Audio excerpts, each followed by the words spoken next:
there've been 2 articles in 2 magazines, and I've got an interview with Sydney that I've recorded that's due to broadcast like in the next day or two on that. So it's like, it feels like it's moving into fourth gear. It's moving into more of the mainstream of realities. So it's like this last 9 months has been the testing ground. And I think what's come out of it has been, I focus very much on building upwards, get it in as many countries as possible, as many agents as possible. But now we're focusing a lot more on, helping people to integrate what they're going through, the process of liberation, whether people are on bottle 1 or bottle 9, like what they're going through and what help they need along the way, and how to deal with a lot of the emotional states that arise in the process.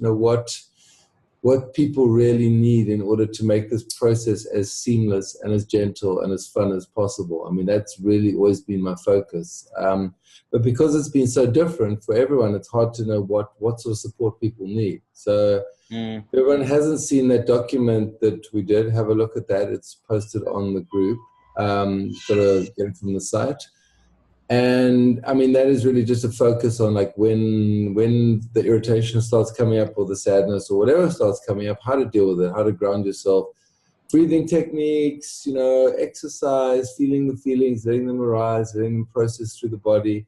And I think eventually that document will be much bigger, but we wanted it to be quite short to start with, just so people have some idea of, okay, if things are getting a bit hairy in their reality, or they don't really understand where to go. I mean, a lot of what I've seen is the people engage it, and then a lot of stuff starts coming up. A lot of their stuff starts coming up, and they're a bit like, whoa, I didn't sign on to this. But I mean, they kind of did. But just to let them know that is part of the process, and the more they go through it, the lighter their whole vessel becomes. And really just to stick with the program, because I can say on bottle 9, it's just fantastic. It just gets better and better. I look at my life, how it was and how it is now, and it's just, everything's just opening in every direction. So if there's one message I like to send out to people, it's like, stick with the process. When you're in the mud, when you're in the swamp, just like keep clawing through, because there is an end, and you hit the end in a moment, and in that end,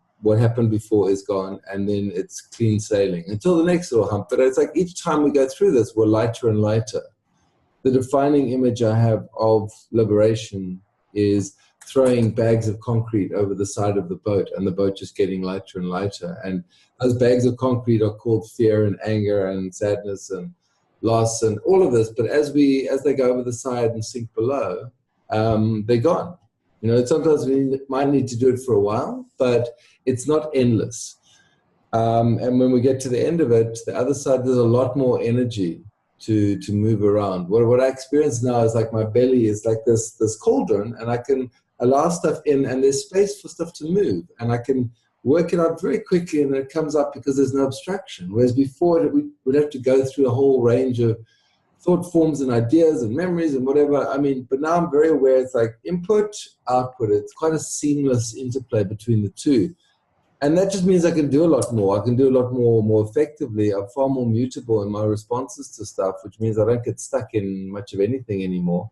I roll with whatever arises. And it just, life just keeps getting better and better. And what I want for people is also to experience this, that we're actually in this beautiful experience of existence. And it's not just a chore and a hassle and making money. It can be a joy. We just have to find our flow. And part of the finding of the flow is just to jettison the past, by re-seeing it, by coming back to it, and then moving forward. So this is the main message I would like to send out to people.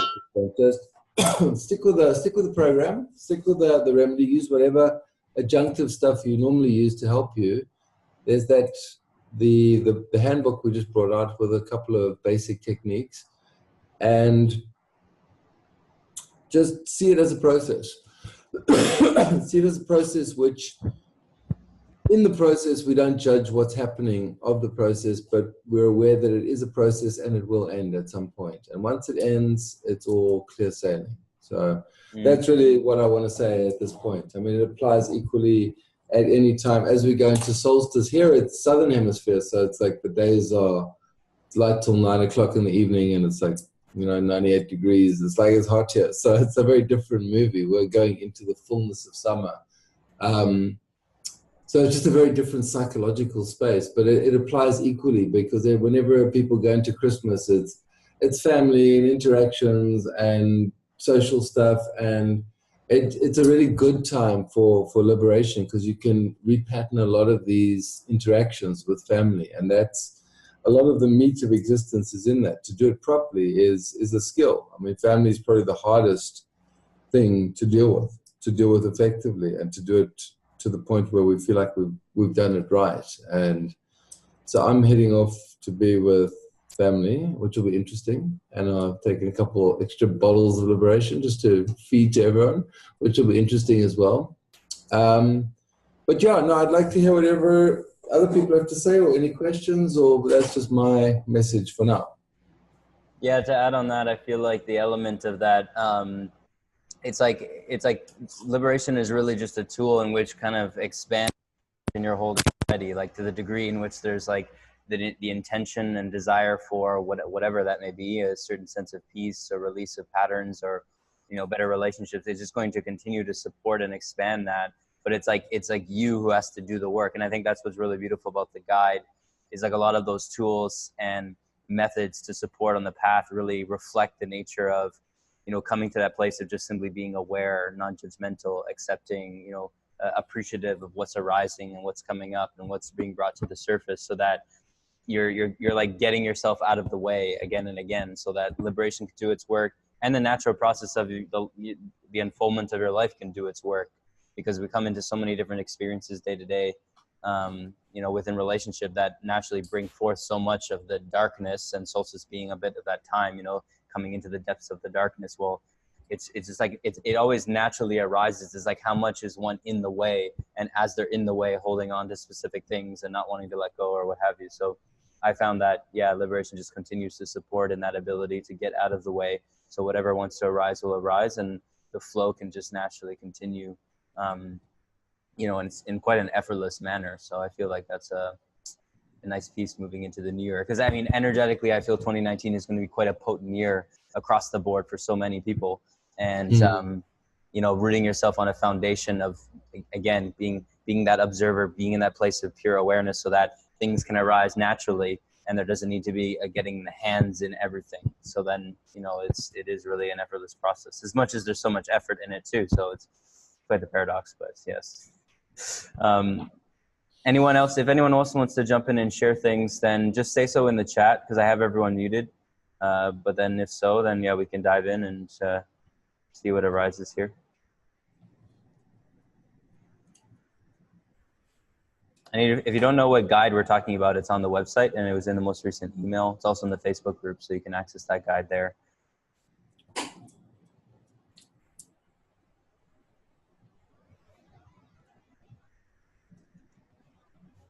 No.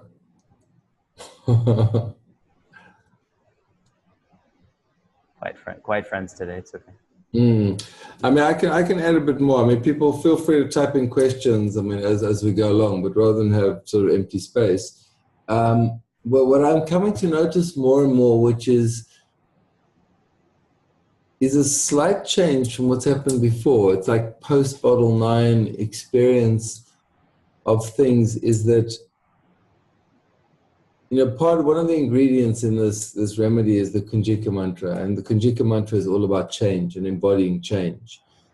And part of the reason we suffer is, you know, the outcome we want doesn't occur, or we have a desire for something, it doesn't happen, we have an aversion to something, that happens, then we start to suffer as a result of this. I mean, this is all basic Buddhist stuff, but it's solid.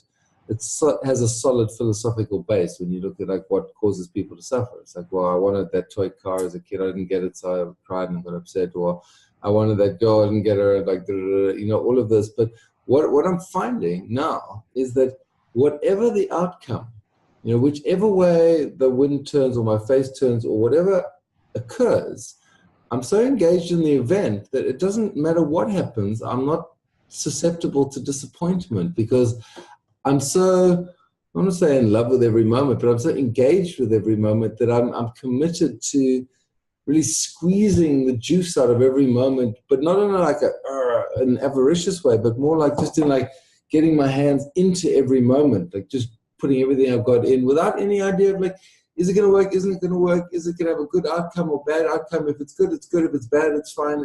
There's no more sort of differentiation between what I still want certain things to happen, and I kind of know they will eventually, but I used to get quite disappointed when things I wanted to happen didn't happen. And now I'm not finding that. It's almost like this element of change, this conjika, this yoga mantra, which is the embodiment of change.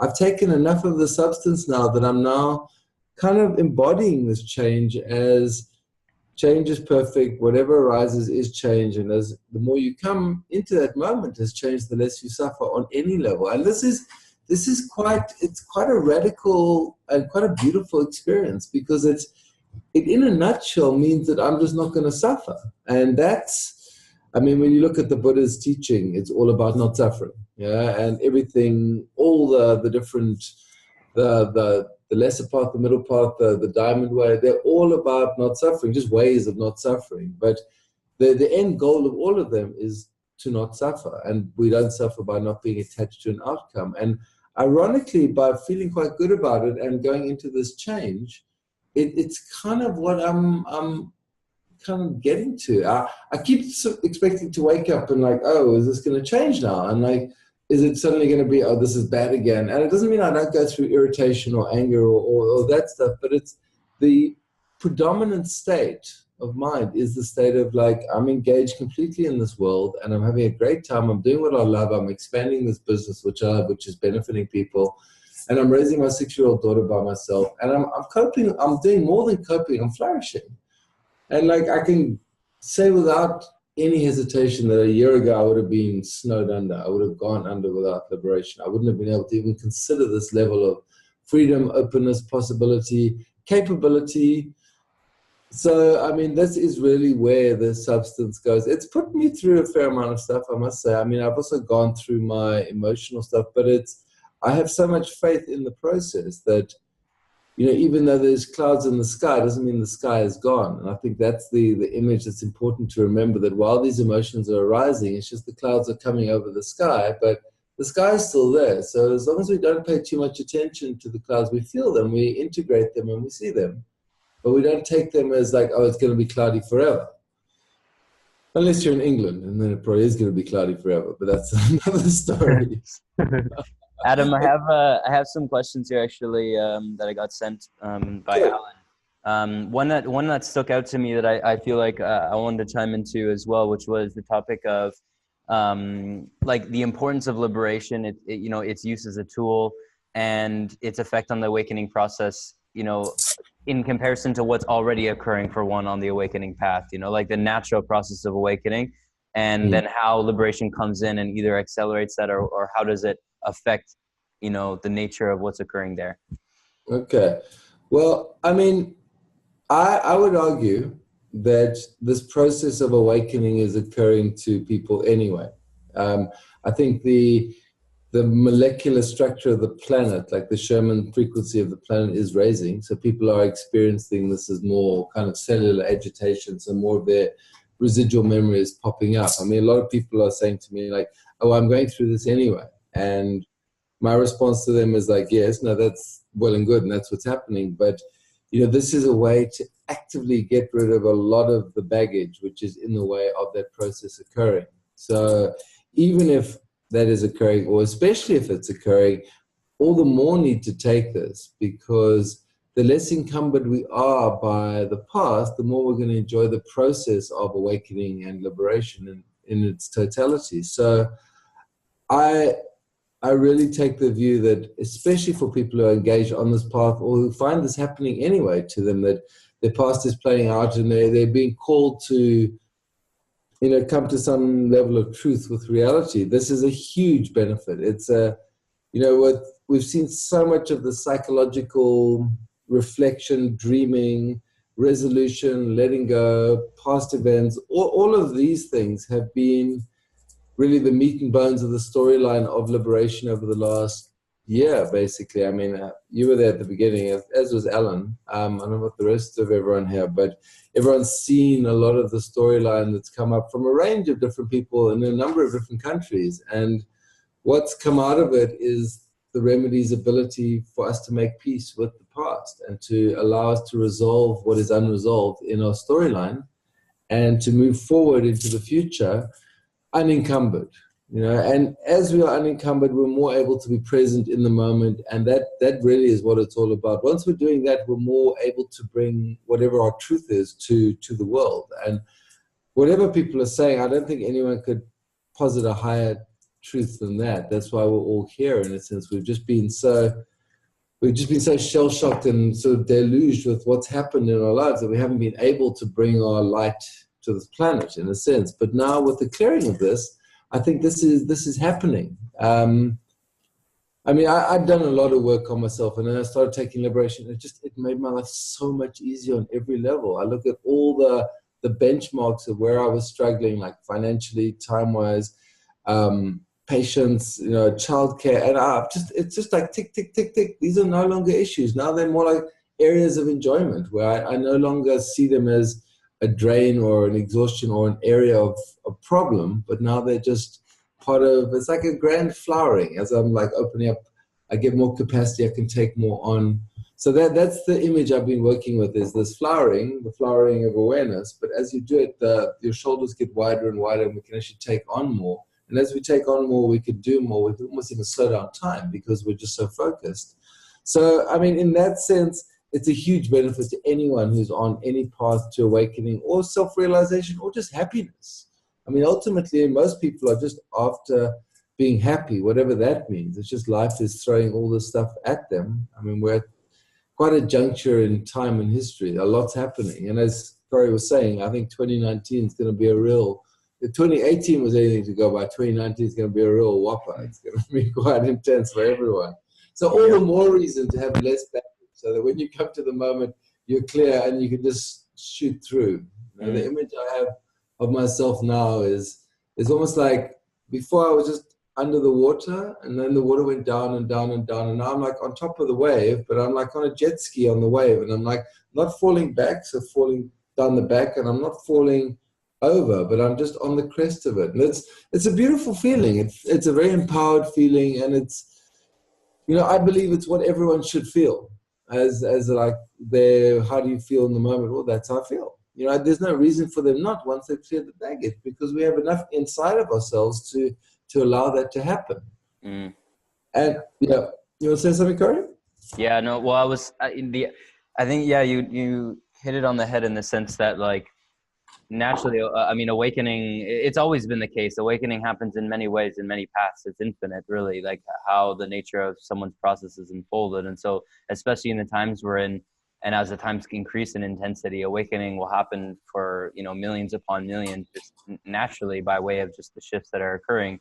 But at the same time, the whole purpose on the path, like as one becomes more aware of the process of their unfoldment, a certain devotion, begins to arise to that being their primary focus. Like, of all things they're doing in their life, that essence of coming to realization or happiness or truth becomes like the primary intent for their experience. And it's through that devotional lens that specific tools present themselves that like mirror that devotion, that intensity, whether it's a teacher or a tool like liberation or a breathing technique or what have you. And I feel that it's kind of like what I mentioned before. It's like, to the degree in which you have that intent or devotion or that focused desire, that's what is going to reveal these tools. And then that's also going to reveal the speed in which these tools work. Because if one if one isn't committed to the process, they could be doing all the best methods in the world, and it may do some of the work, but then it's not going to really take them where I feel like they would need to go. So it's like, it's recognizing it comes down to you first. And then tools like liberation access a certain element within that accelerate things to such a degree that, sure, you could say wouldn't be possible without it, but maybe it would have been possible in another way. And I feel like the more you have a flexible approach to that, then that's how you really can get the most out of, and maybe a better way of putting it, of giving the most to the process of liberation. Like, what you give is what you're going to get out of it. And at least that's what I've noticed with myself, with whether it was this tool or another tool. And I feel like, it's like, why wouldn't you use the tool? It's like, it just becomes a no-brainer at a certain point, and just an easier benefit, on your path that, like you're saying, Alan, is maybe already naturally occurring.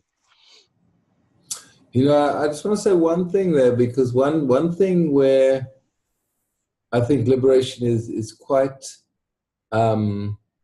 radical in its outplay, for want of a better word, is dealing with the what if scenarios. The like, what if I'd married that person, or what if I'd left the country? You know, a lot of these things are frozen in time and they can't really progress. We could think psychologically, we can actually run an idea of what it might be, but until our body memory has actually felt it, has actually had a dream where we actually did that thing and we're able to feel it and then let go, it's very hard to sort of process that and let go. So somehow, you know, like when I amplified that Navaratna, it was like, it's kind of gone beyond its original blueprint for action, and it's gone into the stuff that never happened, but what might have happened, and allows us to let go of that. And that's very valuable, because I think that's a lot of what binds us. You know, when you talk about, when you look at the different reincarnation models, it's like, well, I've got to reincarnate because I didn't marry that woman. Now I want to come back and see what it would have been like had I married her. But if we can play that out in a dream and like experience what it would have been like being married to them, tasted, felt it, the body can actually let go of that. Oh, okay, I don't have to actually die and be reborn, if one believes such things, and go through the whole process again in order to experience it, because I just felt it. I just dreamt it, and it's like, oh, it would have been good, but it didn't happen, but okay, my body can let go. And this is the somatic memory, the memory of the body. This is more and more I see, this is the real power of liberation. It allows that to play out, for it to rise to the surface, for us to feel it in events or dreams. Dreams are possibly more powerful when they come up, because it's like a real-time event, and we're at the time we're totally present to that event.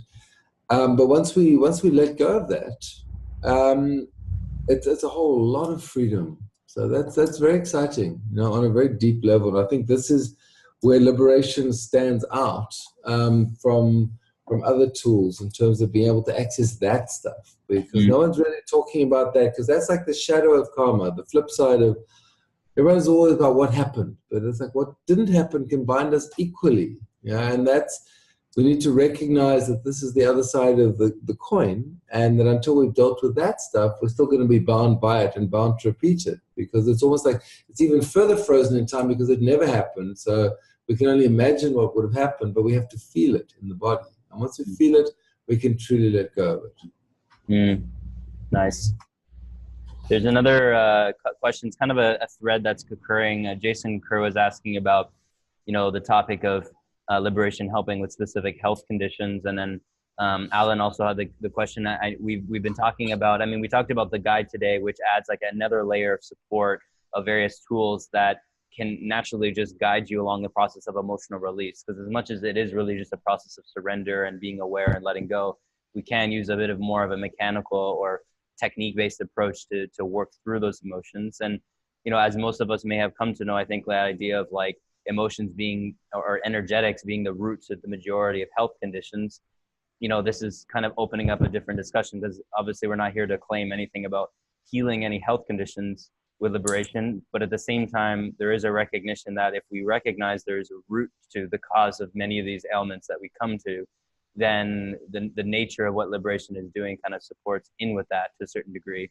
So maybe Adam, you can share a bit about that, and then I can share a little bit about my experience with it, because it has definitely occurred. So sure. I mean, for me, it's really, if the cause of one of one's physical complaints is rooted in an unresolved memory or in some trauma which wasn't processed and then has been internalized, and then we deal with that trauma, then there's no longer the need for the body to manifest the physical ailment. We have to be a little bit careful about what sort of therapeutic claims we make. But, you know, in terms of making spiritual claims or almost like psychological claims in terms of what deals with the memory, and the memory might be the progenitor of the disease state, if in the process of clearing the memory, the body gets, the disease happens to disappear, well and good. You know, it's like we're not making any claims that it will or might or could, but it's like we have come to acknowledge at this time on this planet, I think everyone, that's the psychological impact of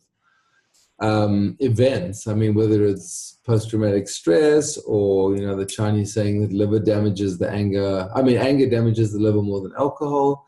You know, that emotions do have an effect on our body. And a lot of the time, there's a lot of suppressed emotion. In the West, we're not really taught to express our emotions. We're taught to suppress them most of the time. And people see this as like a good thing often. It's like, I spoke to someone today, it's like, yes, I'm used to suppressing my emotions. I don't want it to come out. It's like, yeah, but that's going to sit there. And when it does come out, it's going to be a pressure cooker. And it's going to be messy, and it'll probably come out as disease. So better to deal with it now, so you don't have to deal with it later when it's turned into something else, which is harder to deal with. So in answer to that, I mean, the short version is any emotional or psychological clearing that occurs makes the load lighter for the body to carry, and then one's less likely to go into any disease states. And that's probably the best way to express it. Any reversal of, you know, conditions, physical or otherwise, we're very careful about not making claims about, because that's just getting into, you know, areas where the medical establishment has a lot of sway, and it's best not to get involved in these bun fights, because there's no value. But for me, if my load is lighter, I'm carrying less, my body's working better, I'm less likely to get sick. I mean, it's just a no-brainer. I mean, it's, when you think about it like that, the lighter we are and the less encumbered we are, the better the body is at clearing whatever is there which might generate disease. So I think that's about as kind of clear as I can be on that.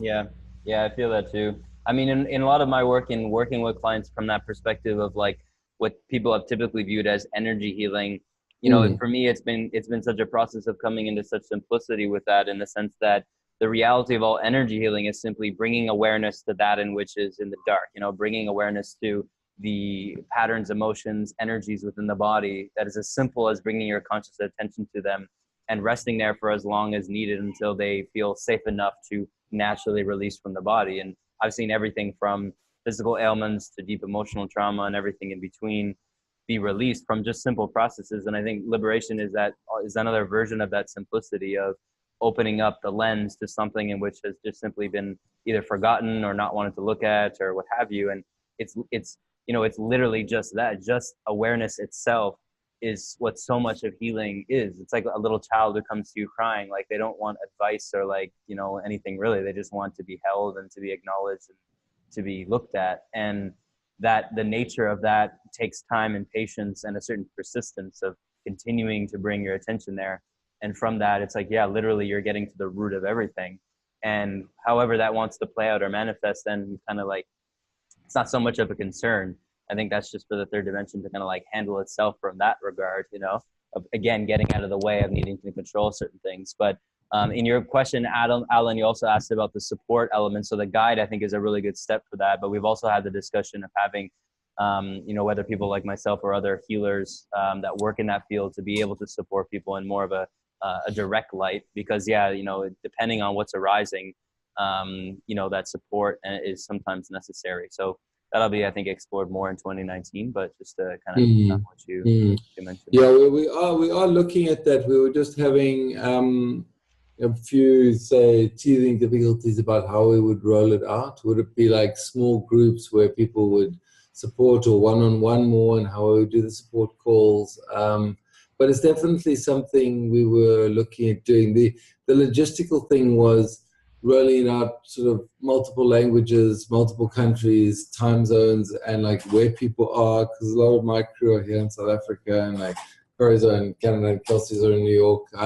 So like what exactly it would look like, you know. But for now, what we're encouraging is that the distributors, the agents, the people who are involved kind of take a slightly more active role in the process and actually realize that they've been through a fair amount of this, and they can actually guide people through just based on what they've experienced themselves. Sometimes all people need is a shoulder to, not to cry on, but just like an ear to talk to, and just to have someone to hear that and to realize that this is a process. I mean, I keep stressing that, but it is that important, you know, because often I would say a lot of the problems arise when people are right in the middle of a big emotional thing and they have no one to reach out to and they don't really know what's going on. Mhm.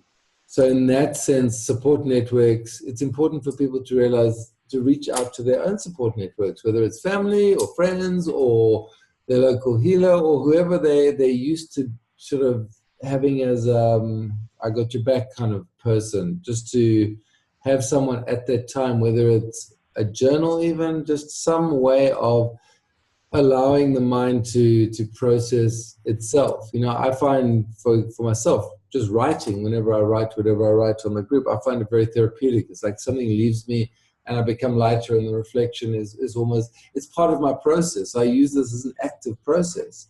Um, but once again, everyone's very different. So people must look at what ways they're used to receiving support and potentially look around them for that kind of level of support, paid or unpaid, or just friendship or, you know, connection with nature. It's hard to say, but we are looking at that. It just, because there's so many different variables in this, it's been a little bit, I do have someone in South Africa who's thinking of running like a group for people. But then again, we have to look at, do people want one-on-one support? And we're not at the time yet where we can do that. I mean, I know Corey was mentioning he might do that, but this sort of, I personally don't have the time to do that, just the literal time. But there might be, if people are interested in that, we're always happy to speak to you. And if people want to organize stuff in their area with that's really ideal, like local community support or groups there where people can discuss it, you know, like liberation groups where people can come together and talk about their experience with it. That would really be ideal, but that's more like on a local level, because then people are familiar with what's going on around them and the local political scene, and like which might play into their state of mind. So I mean, I always think, if possible, do local, if possible, to set that up. But it is in the pipeline, but there's a lot of stuff in the pipeline, and so we'll definitely roll that out in some version or other in 2019. That's for sure. We're still playing with the ideas. Kelsey's gone off to the jungle to do stuff with that. So when he gets back, we'll further that. I had Alan had another piece that I feel like kind of like it's a bit different, but it was coming up for me too. Is like this idea that, I mean, the way I've looked at these vibrational remedies has been very much of, I've spoke about it before, it's very much of like the new step of like in the West of what psychedelics was. You know, everyone at first was kind of like iffy and like not sure, like especially the certain ceremonial types. And then over time it became more mainstream where everyone was like really open to it. And I feel like the vibrational essence, or, you know, this type of remedy, which is far beyond that, is, you know, is kind of approaching in that regard. And, you know, Alan was asking about like how we've been facing that experience of, you know, maybe initial resistance of people who weren't sure versus now, which seems like there's a momentum gathering of people who, in my view, are just observing the results that others are having, and you know, willing to jump in on that. So yeah, that'd be interesting, because I mean, the way I see it is really, it really is starting to take that open flow into you know, a whole new spectrum of these types of tools, you know. So something, well, you know, I mean, if you want to view it as like, I launched this thing in Feb, and it's like almost like 9 months later now. It's like this was the gestation process for the giving birth to liberation. In this time, we've gone through the whole group thing. It's been a lot of building, and now it's kind of fully formed and entering the world. And now it feels like there's enough support around it, and enough people have taken it to sort of guide this thing that has become liberation. So in that sense, it's, people are more, I mean, I've just recently done a 2-page article in this magazine called Holistica, and it was like, it goes out to 2,000 locations. And I was at the bookstore the other day, and it's like, I saw this magazine sitting on the rack with the other magazines, and I was like, it almost like double take. It was quite a thing to see it, to realize that it's now, whatever I've done, it's out in the world doing its thing, and people interface it however they want to, but it's often word of mouth, and people say, well, wow, I took the stuff, it's like, really, it's next level, something else. And it is next level, it is something else. And I mean, I've gone to great lengths to ensure it is something else, because the time for we're running all the traditional stuff. Now here's something just to accelerate the process a bit. And it's, I think part of people's initial skepticism was like, what is this stuff? You know, how to even process it? It's like, if you say I'm selling Pepsi, it's like, well, what's Pepsi like? Well, it's kind of like Coke, and people have a reference point. So, oh, Coke, I know what Coke tastes like. Okay, Pepsi will taste similar, but this is, there's no reference point really to this. I mean, you cited psychedelics, Corey, but it does some of the stuff that psychedelics do, but in a very different way. It's like it's coming to the core of memory and dealing with issues, but it's coming from a very different angle, and it's far safer than the psychedelics, because the psychedelics, there's always the person you're taking it from and the quality of the substance, and like, did they put something else in it, and like the ceremony. There's a lot of, you know, ifs and question marks with psychedelics. So whereas this, I've gone to great lengths to make sure it's very held as a substance, that it's very anchored in reality, and that it's very powerful at the same time. So what we're seeing is how people come to terms with something that they have no previous reference point to, and how they're processing it. And that's why the story in the group has been so valuable. That's why I've been doing so much encouraging of people to share their stories. So then we see how this worked, from that one German woman who fed it to a traumatized dog, and the dog suddenly stopped being traumatized and started playing with other dogs. It's like, I didn't know what was going to happen. She said, can I do it? I was like, well, give it a shot. Yeah? And that was a good outcome. So as it evolves, as it grows, as we see the storyline of what it is, we're more able to say, well, this is more the path. Like, I wrote the piece in the manual, the support manual, on the path, and it's kind of like it's a 9-bottle, you know, process. And not that it stops there, but I mean, that's kind of the benchmark of where most people are at the moment with it, or have gone. Some people have gone further. But it's just an idea of like, oh, well, now we have a good idea of a 9-month process, like where you'll be potentially when you move through these bottles, although there are many differences. But at least we can speak from that experience now of many people who've gone through the process, and we can actually collate all that data and say, well, based on that, we can say this, that, and the next thing will happen. Or someone say, oh, this is happening. I say, oh, no, that's a liberation thing. It's clearly that, because that happens to me daily. Yeah. And I recognize the flavor of that, because I know that's what it does for me. So it allows us more experience with it, and more overview. We can step back from the process and see it as a process, as opposed to just being immersed in a couple of intense moments or radical moments or shedding or realizations.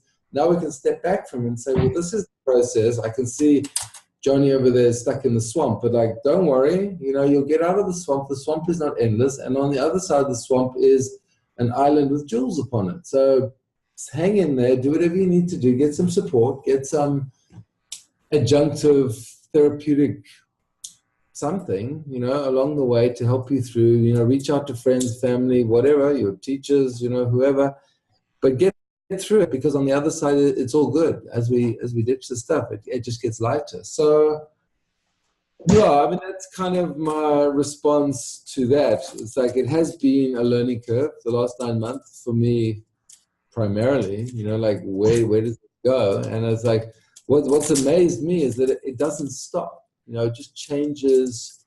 You know, old people from my past still get thrown up into my reality, and like, I either turn them into agents for liberation, or I just have a chat. And sometimes it's like, cool, no, but that was a bit of memory, and that's now played out, and like, I don't need to see them again, or they become friends.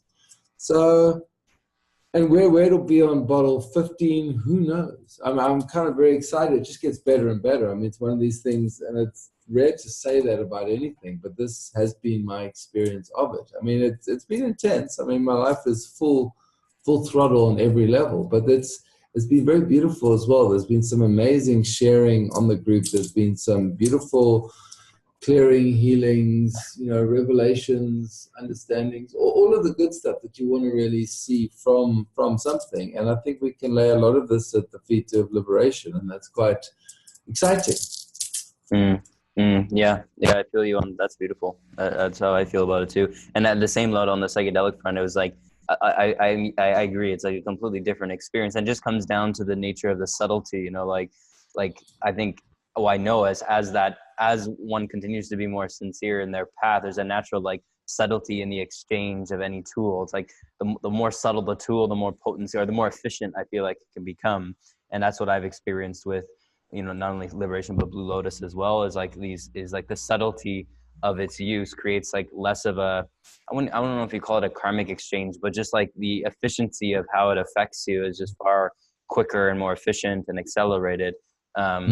And I mean, it's the same that I've experienced in the yogic path of different meditations or what have you. It's like generally the simple and more subtle they become, the more efficient they become, but you also have to have a certain readiness for it too. Or it'll just speed you up. It'll catch you up in a certain sense. Yeah, some questions. Alan was talking about the system as a whole. I think he's meaning as like, like the welcoming of the system, like whether it's the legal system or the, maybe like the customs with the shipping and stuff like that. I feel like it's fairly easeful right now. I think we're working on developing out more of a system so that we are approaching all the legal approaches in a proper way, which is going fairly well. I wouldn't say there's too much resistance on that front at the moment. I don't know if you have anything to add on that, Adam. Well, I mean, I've generally the main site covers the States and Canada, and then the odd bit of shipping elsewhere in the world. But what I've tried to do is encourage, people in the different countries to set up, little liberation shops there, and even taking it, even if it starts small, but it's a presence there, it's a local footstep down on the ground, so that they can get support in their own language if they want to by the person who's actually gone through it. And then there's none of the customs hassles or import duties or all of that stuff, which often slows it down. I mean, it's fine if you're in the EU, but it's like stuff coming from outside or going elsewhere, often it gets snagged. In the third world, I mean, that's why I just stopped posting from here altogether, because it was kind of impossible. The system just sort of broke down. So I almost was forced to sort of take it offshore. But it's been fine. I mean, very few bottles have not gotten through to their intended location. But obviously, if it's in country, it's much easier. I know, Ellen, in Panama, the postal system sounds like a nightmare. People basically have to courier stuff around, and I think that applies to a lot of South America. But Europe, for one, is quite good. The States, Canada, obviously great. Australia is easy, but it's just, as we encounter these obstacles or hurdles, it's more like creative challenges we have to engage. And there's always a way forward, always a way through, and we just sort of move around them, and very much like the Aikido form of like an obstacle, we just move around it and then find a way through. So kind of like water, we just move past it, because nothing is ever really a problem. We just have to engage a creative solution. Nice. Yep. I feel you on that. Well, if there's anyone else that has anything else to add or any questions, but I feel like we've covered a good portion. I know, Alan, you had some more, but we'll get into those maybe on a distributor call. Adam Antos, thanks for that share. I agree. Energy, passion, freedom. Yep, that feels right.